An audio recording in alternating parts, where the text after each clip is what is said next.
हमारे सभी साथियों को प्यार भरा नमस्कार।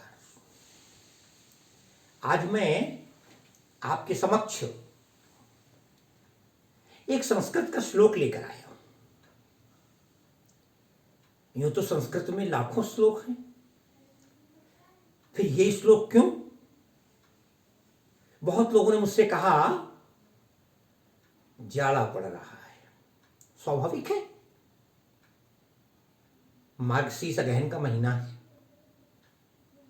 समापन की ओर है, जाड़े में तो जाड़ा होगा ही। इस श्लोक में बताया गया है 5 चीजें ऐसी हैं जो जाड़े में दुर्लभ हैं, और यदि ये 5 चीजें उपलब्ध हो जाएं तो ठंड हमारा बाल बांका नहीं करती।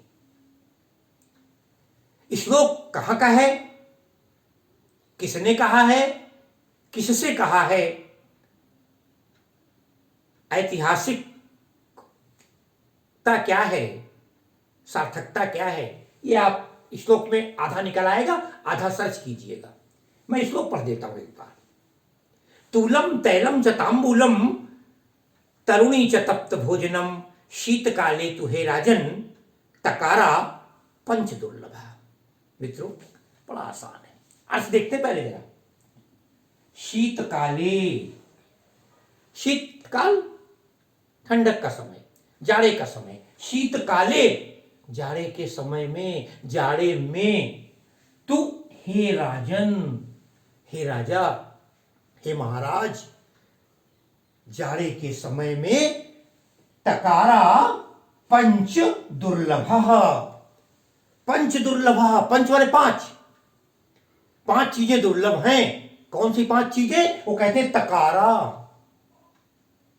संस्कृत है, समझिए। तकारा, कभी कभी आपने पढ़ा होगा ककाहरा, हमारे टाइम पढ़ाया जाता था। कक्का किक्की कुक्कू के कह का से, खक्खा खिक्की खुक्खू के कह, यहां तकारा, ता वर्ण से बनने वाले 5 अक्षर, ता अक्षर से बनने वाले 5 शब्द, 5 चीजें ऐसी हैं जो दुर्लभ हैं, जो हर व्यक्ति को प्राप्त नहीं होती। स्वाभाविक है, राजा से कहा है, राज दरबारी कवि ने कहा है, किसी संस्कृत के विद्वान ने कहा है। अब देखें वो 5 चीजें कौन कौन सी हैं। नंबर 1 है तूलम। मित्रों, तूल, तूल कहते हैं रुई को। मैं लिख देता हूं बोर्ड में, तूल रुई हो गई। तैलम, तेल हो गया। मैं बड़ी अच्छी व्याख्या करूंगा, आप पूरा सुनिएगा। यदि इस श्लोक को आपने नहीं सुना तो फिर समीक्षा न कीजिएगा। तूलम तैलम च तांबूलम, तांबूल कहते हैं सुपारी या पान को। मैं बताऊंगा भी, वो इसका भी बड़ी सुंदर व्याख्या करूंगा मैं। सुपारी, पान भी कहते हैं। तूलम तैलम च तांबूलम, तरुणी, युवती, स्त्री। तूलम तैलम च तांबूल, चा माने और होता है। तूलम तैलम च तांबूलम तरुणी च तप्त भोजनम, गरम भोजन, गरम भोजन। अब लीजिए,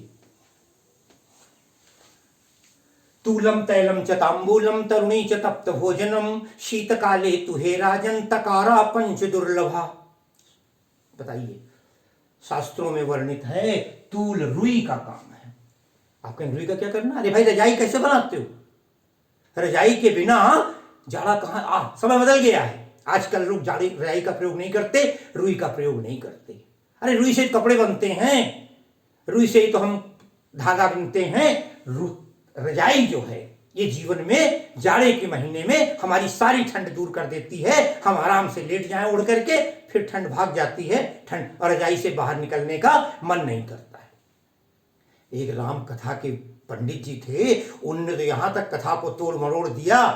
लोग अपने हिसाब से तोड़ देते हैं लोगों को खुश करने के लिए। उन्होंने कहा राजा दशरथ के पास एक बहुत बड़ी रजाई थी, और इतनी गरू रजाई थी कि आसानी से उठती नहीं थी। 8, 10, 15 लोग एक साथ रजाई में लेट जाया करते थे। दशरथ जी ने सुमंत से कहा राम जंगल जा रहे हैं, रथ पर रख लो, रजाई लेते चले जाओ। पंडित जी कथा कह रहे थे, मैं नहीं कह रहा हूं, पब्लिक हंस रही थी। और वो रजाई लेकर के भगवान राम चले जाते हैं। जब भरत जी वहां पहुंचते हैं उनसे मिलने के लिए, तो भरत जी को लगा इतनी बढ़िया रजाई है राम, इसको हम ले लेते हैं। तमाम रास्ते में जाने में रास्ते में दिक्कतें आएंगी, तो उन्होंने स्वयं भगवान राम से रजाई मांग ली। आप देख लीजिए विचार में हो। पंडित ने कहा पंडित जी ये कहाँ प्रमाण है? उन्होंने कहा देख लीजिए, भरत जी कहते हैं अब कृपालु मोहि देहु रजाई, असेव अवध अवध भरी जाई। हे भगवान अब मुझे रजाई दे दो, मैं अयोध्या में जाकर पूरी अवध समय का प्रतीक्षा करूंगा उस रजाई को अपने साथ रखकर। कहते हैं भगवान ने रजाई दे दी है। कहने लगे अगर यकीन न हो तो चौपाई देख लीजिए, है ना। फिर रजाई जब मांग ली और बोले रजाई इतनी गरू थी, हर आदमी उसको लेकर चल नहीं पा रहा था, संभव नहीं था, तो ये तय हुआ थोड़ी थोड़ी देर में सब लोग इस रजाई को ले लीजिए, आगे बढ़ो, थोड़ी थोड़ी देर थकोगे नहीं, रास्ता कट जाएगा। कह ले पंडित जी ऐसा ऐसा भी लिखा है? हाँ पंडित देख लीजिए, कर विचार जिय देखो हुनी के। और पंडित जी बोले राम रजाई शीस सबही के, राम रजाई शीस। तो वो व्यंग था, हंसी थी। पंडित लोग अपनी कथा कह करके धन कमाने के उद्देश्य से लोगों को प्रसन्न करना चाहते हैं कि तूल जो है, रुई जो है, जाड़े में बिल्कुल रामबाण है। तूलम तैलम, तैल तेल। एक जमाना था, एक समय था, लोग हाथों में, पैर में, पूरे बदन में तेल की मालिश किया करते थे। आज ये काम 10 से लेकर 20% रह गया है। कहां फुर्सत है लोगों में? अरे लोग तो अपने बालों में तेल नहीं लगाते, महिलाएं तो 15-15 दिन तेल नहीं लगाती। अगर एक दिन पहले धोना है तो रात में तेल लगाती। एक टाइम था हमारे यहाँ जब तेल लगाया जाता था, बालों में एक चमक आती थी। तेल स्नेह का प्रतीक है, और तेल जब लगा के जाड़े में, कभी घरेलू कहावतें थी, तेल लगाए करे स्नाना, बोले हरे पाप कहे वेद पुराना। इस तरह की कहावतें कह करके तेल लगाया जाता था। तेल से शरीर में चिकनाहट आती है, लावण्यता आती है, और निश्चित रूप से लोग कानों में तेल डाला करते थे।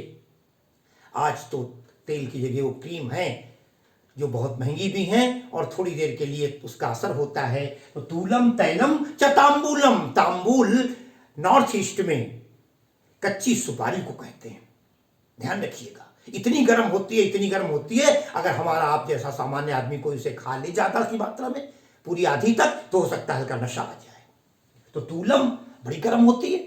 यही कारण हमारे पान मसाले में तमाम सुपारी आदि पड़ती है। तांबूल गर्म होता है पान, तो कहते हैं तूलम तैलम च तांबूलम। और आखिरी है तरुणी, चौथा तरुणी स्त्री।